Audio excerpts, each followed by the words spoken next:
out time to other people, and that's what we respect that. But these impromptu rules is kind of like, I believe is unfair, and to assume that we always come I together. understand what you're saying. We have done this before. And let me tell you what privilege floor is not. It's not to, sir, please sit down. Sir. Oh, sir. We haven't called you up yet. Are you the spokesman? Yes, sir. Okay, then you can stay there. Thank you, sir. Should I stay over here? You can stay there. I'm sorry. I misunderstood.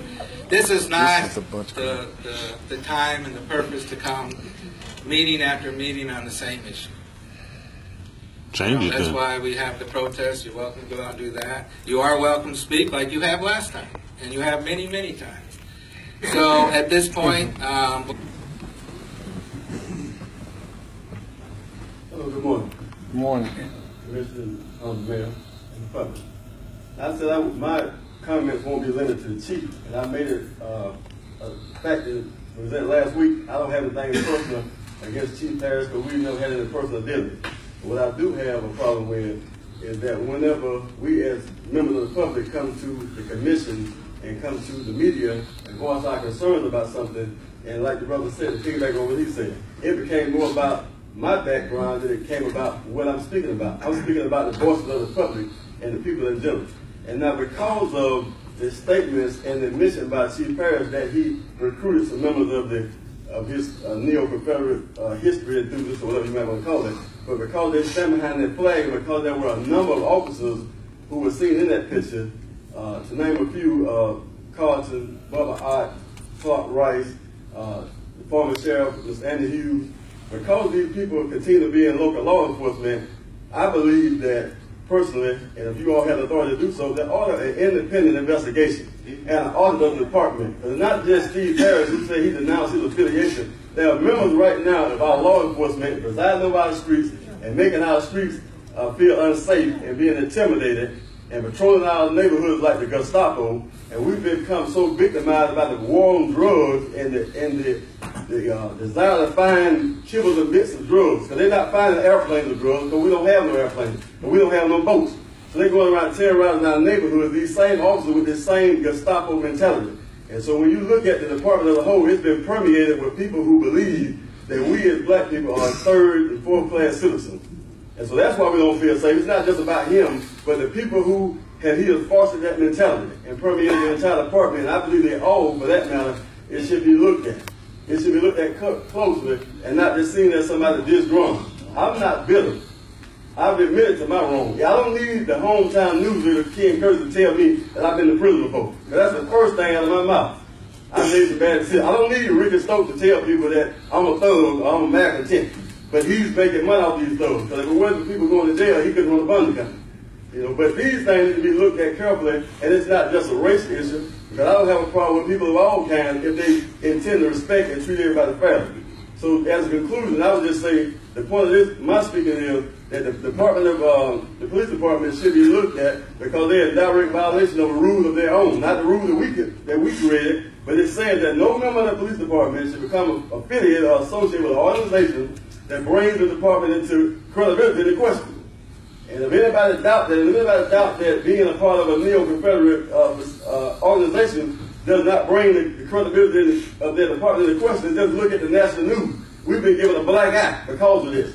And so it's just not Kevin Saffold saying this. It's not just, a local community issue. It's worldwide. And it is going to quash this and make it go away. But it's not going to go away. Now, if you want us to come down here and sign the privilege of the floor and say we come to speak about the hospital and then come here and say something else, then that's how we have to circumvent. But we'd rather be respectful to you when we have issues that come to you directly, because what happens is complaints. Chief Harris said that he's arrested over 500 people on drug cases and never had a complaint.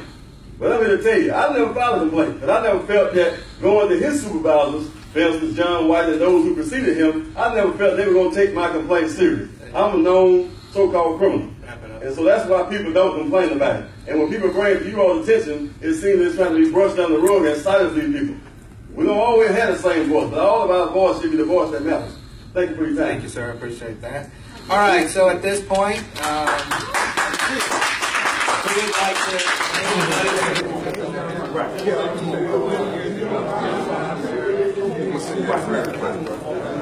Hey, what's up? This is Kevin Saffold, also known here on social media as Mr. Kev Time Speaks. Today is January 5th, 2016, and I've been for the past 2 weeks inviting everybody on my Facebook page to come out and show the love and support as we again call for the termination of certain members of the Dothan Police Department who have been known to affiliate with racial supremacist groups. And so what I want to do to begin with is thank and commend everybody who came out, showed support, some who weren't able to make it, some who just, sent their well wishes, and some people who came down and really just, basically sat in on the process and showed the strength in numbers. And this is what we need. I continue to encourage people to stay tuned and try to be part of the process. Not everybody can afford to get off work and come down on a Tuesday morning, but these meetings are held every 2 weeks for the rest of the year. And so for as long as I have breath in my body and God's willing, we continue to bring these complaints down there. The mayor has said today, Mayor Mike Smith said that he really would not like to see us come down every 2 weeks, but maybe that's the very reason why we should come. Because obviously, us coming down there and interrupting, interfering with where they do their business, it can't be business as usual. It can't be business as usual when things are happening and we see it before our eyes and the vision is very clear.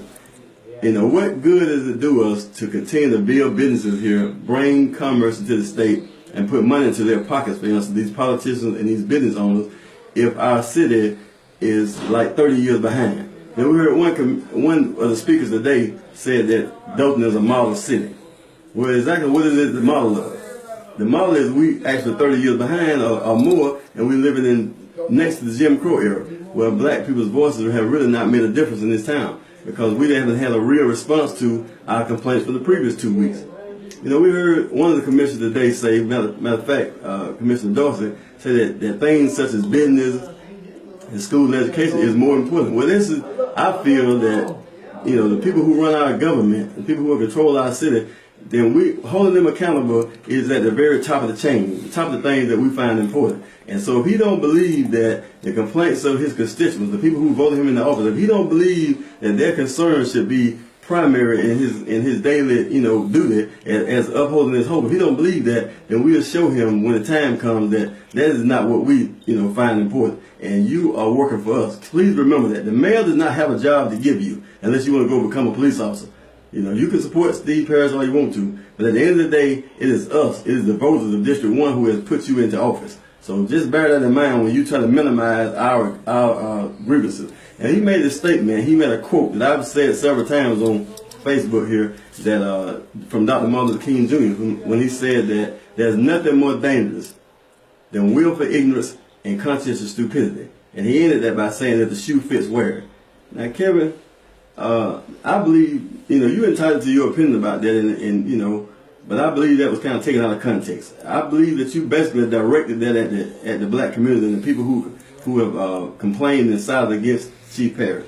And we are far too intelligent for you to call us ignorant and stupid in our faces and not think that was a deliberate insult. And that's the way we take that. And so personally, I have a problem with that, and I know many other people do too. So when it comes down to time to vote, you are creating your own record. So just be mindful of that. Furthermore, we had people come down today. One in particular I'd like to show, love to, a brother Joseph R. Waker Jr. out of Washington, D.C., of the Waker Foundation. He came all the way from Washington, D.C. With the intention to see what was going on down here and see how he could lend. People come from Huntsville, certain newspaper publications. We had the person from WSFA, in particular, Ray Larkin. She came down and gave opportunity to several speakers to get their story out.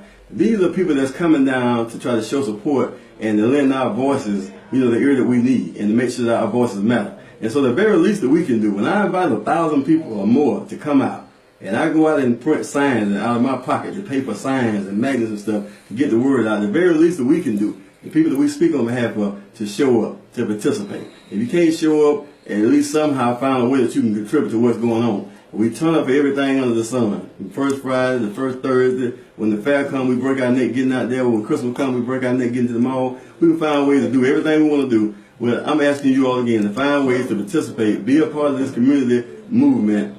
There's Dothan Justice for Now. There's Our Voices Matter. You have organizations such as TOPS. You have a lot of different organizations that have come together, so you take your pick. All of them should have one common goal, and that is to hold these people accountable and to increase our standard of living. And this is all I really want to do. I don't speak on behalf of just myself when I come out here. When I take these chances and stand on Front Street, I do this for the community. You know, so again, be aware that coming up this month, the next holiday we celebrated is Dr. Martin Luther King Jr.'s birthday on the Monday. I believe is the 18th of this month. We will have some type of event, and I continue to update you and invite you all as time progresses and we know more details. Again, as Ms. Kev Time Speaks, I always greet you in love and salute you in peace. Thank you. Stay tuned.